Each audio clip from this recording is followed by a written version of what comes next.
Alright, what's going on everybody? Today we're going to be talking about inside and outside bars and go over everything you need to know about both of these patterns. So starting with the inside bar, as it says in the name, it is a small candle which is entirely engulfed by the previous one. Although this is not necessarily a pattern that we're going to trade per se, what's important to know with it is its interpretation. So what the inside bar represents intuitively is essentially a pause of indecision in the trend. It's a decline of momentum. It's a period where the supply meets the demand pretty much at equilibrium. What really counts with the inside bar is its location. Maybe it simply represents a pause in the overall uptrend.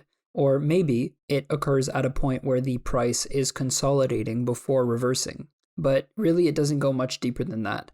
On the flip side, we also have the outside bar, which represents the complete opposite. It represents a lot of supply and demand imbalance, or in other words, increased volatility, increased uncertainty in the direction of the trend, while the inside bar represent a period of calm, which really isn't that tradable. The outside bar, depending on where it closes, especially at an extreme, could potentially represent the start of a new trend, which could be potentially tradable.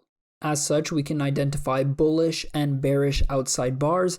If it closes above the previous candle, we would count that as a bullish outside bar. And on the flip side, if it was to close below the previous bar's low, that would count as a bearish outside bar. If this pattern was, say, to occur at a price extreme or at a significant support or resistance level, then that could potentially represent actionable information.